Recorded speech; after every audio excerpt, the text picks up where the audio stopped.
definitely is a stark reminder in these dark times of what decency and honor and true godliness look like in the White House compared to what we see today. On a personal note, and I know many of us probably can have our own stories, but for me, I was just a kid in the 70s when Jimmy Carter was president. I wasn't but 9 years old, I think. I was living in Illinois at the time. And I remember as a fourth grade science project, I was exploring solar energy, and I wrote a letter in a ninth grade boy's handwriting to the White House asking for information. And a couple weeks later, I received a huge package delivered to my house, a huge box of books and materials and little solar panels and science kits and information from the White House that was like Christmas time, and instilled in me a love for science that carried me all the way through to earning a master's degree in physics later on in life. And it really wasn't until recent years, and I didn't know this until maybe a few years back, that President Carter himself was a nuclear physicist. That was his education. He had a PhD in nuclear physics. I had no idea.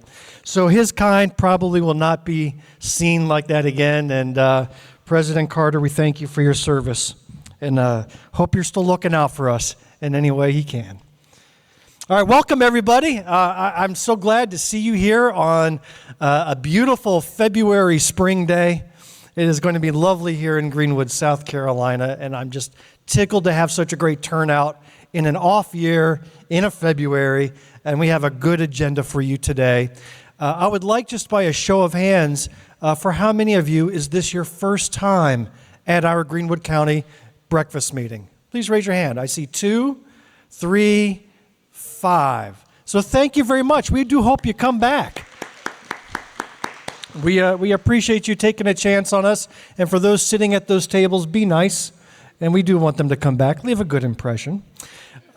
We have, just as a kind of an orientation, there's still plenty of breakfast food over to the right. So if you want second helpings of sandwiches or donuts or drinks, coffee, there's still an abundance there. Help yourself. We have literature over to your left, and you see shirts on a table. We're looking to clear out those shirts. They are free for the taking.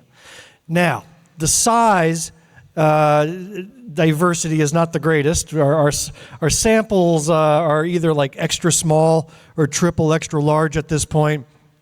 So maybe you can grab a shirt to share with 2 or 3 other individuals and enjoy it. But grab what you can. Feel free to give them out. We're going to be refreshing our stock for the upcoming convention. So I don't want to keep carrying those with us every month. Take whatever you want. They are free of charge. And then finally, of course, restrooms over here to your right. So I welcome you and I thank you. I thank all of the veterans who have served our country. Thank you, Jim, for representing them well with the Pledge of Allegiance. I'm also very grateful for all of those who work in the medical community, either as doctors or nurses or first responders. Thank you for keeping our community safe. Our agenda today, I'm going to open up as usual with some party updates, some opening comments, and we'll talk about what has happened and what will be happening. Then we have our guest speaker is Mr. Michael Layer, who came in from Columbia.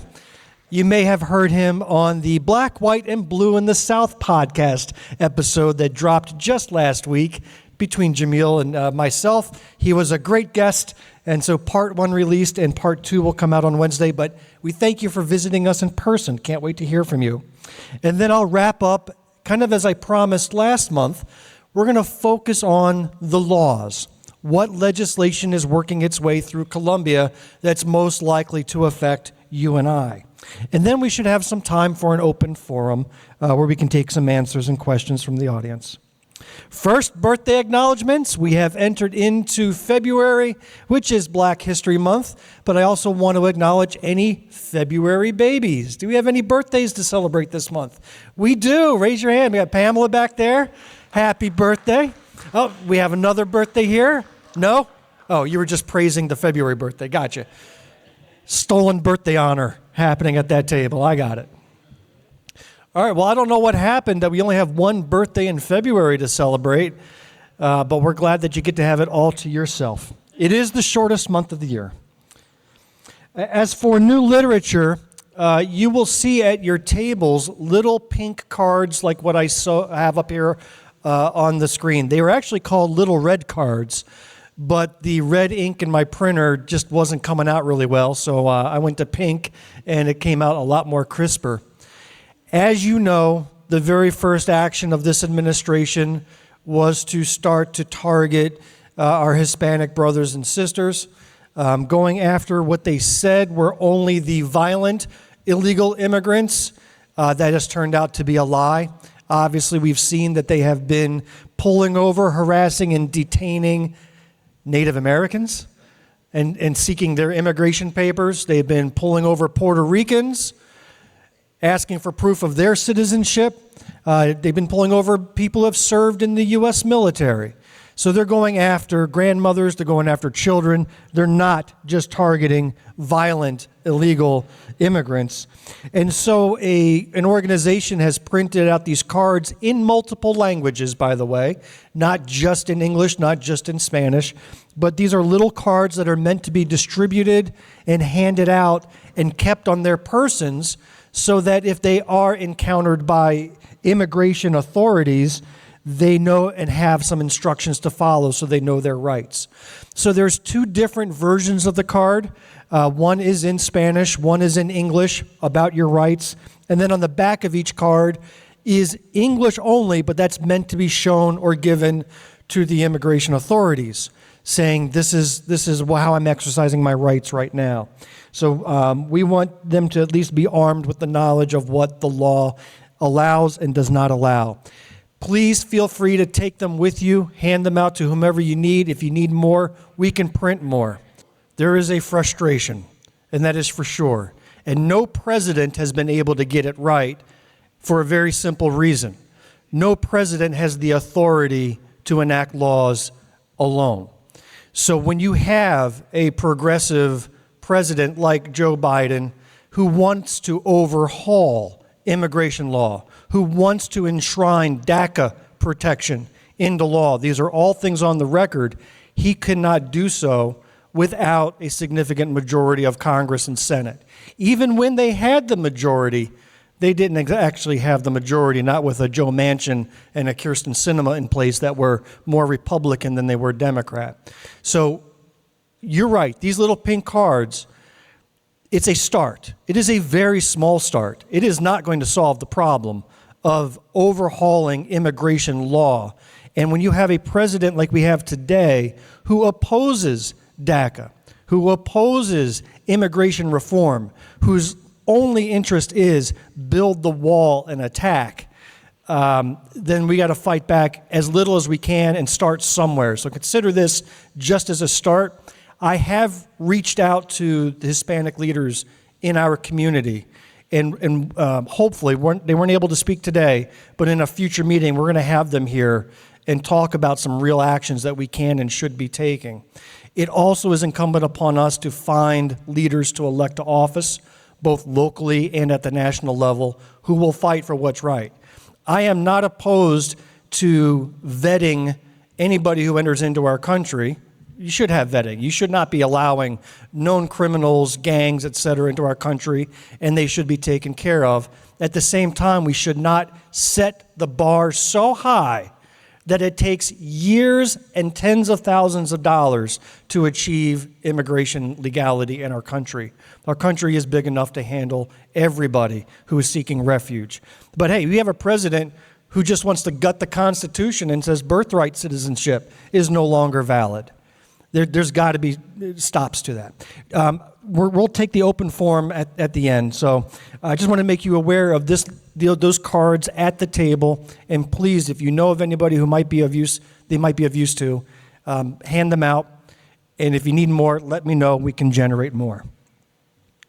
Some latest updates from our party. In the past, we have, and actually I'll call up to the stage Tori Miller.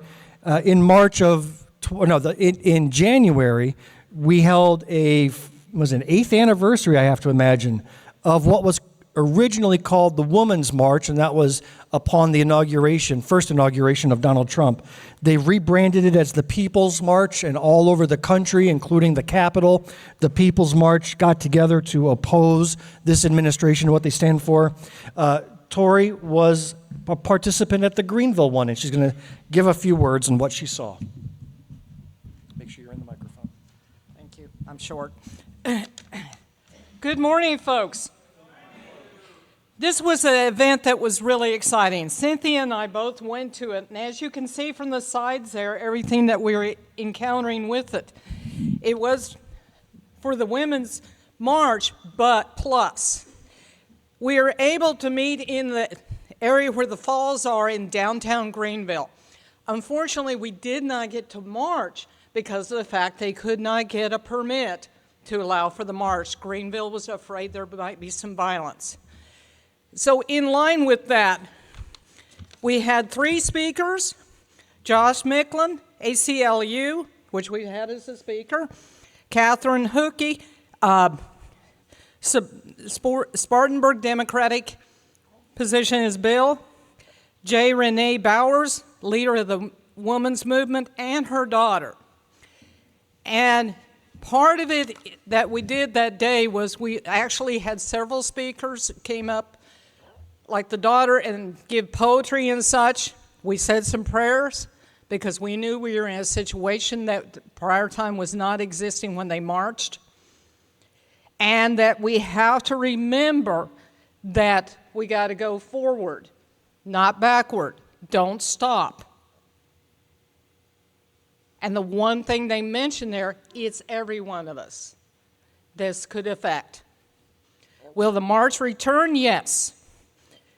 And just as saying here's kind of a sing-along we did, and your responses would be no, or yes, or but I don't know, but I've been told.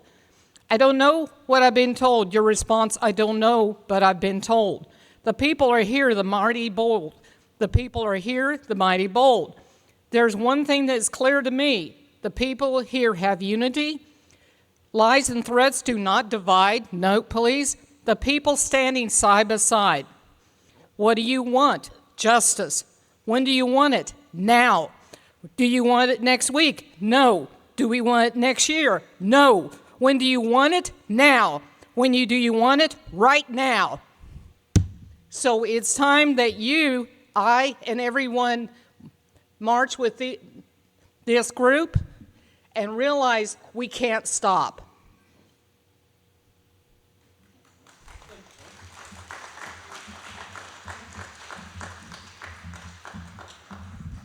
Thank you for sharing that, Tori. Appreciate you being there and sharing that with us.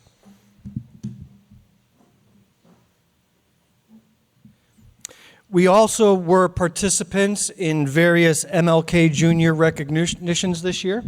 Our first vice chair, Dr. Jamil Brooks, spoke at, was it Mount Ephraim Baptist? What was the name of the church? Did I have that right? Was anybody here there to see Dr. Brooks speak? The one that, anyhow, she spoke at a local church. The name escapes me right now. Yes, James. Weston Chapel. Weston Chapel, thank you very much. Weston Chapel. I spoke here at Morris Chapel, and also Jamil spoke in McCormick County. She was all over the place. So we got a chance to speak and march in the parades. It was a beautiful, sunny, crisp, cold morning, and a lot of references to the current political climate and how MLK's vision is slipping away and how we must fight to hold on to it. So we were glad to have representation at all the events in town. We also got together last week over at the Mill House, or at Good Times Brewing, which is right next to the Mill House. A little social gathering of Democrats, enjoying some dinner, some drinks, and just talking about whatever. Our next one will be Tuesday, February 25th. It is the fourth Tuesday of every month. I say that because last month I made a mistake and said it was Thursday. It's Tuesday, the fourth Tuesday, and we will gather again at Good Times Brewing, 6 o'clock. Come on out, buy some dinner, buy some drinks, and just just hang. Sometimes we need to get to know each other and bond in a non-formal manner.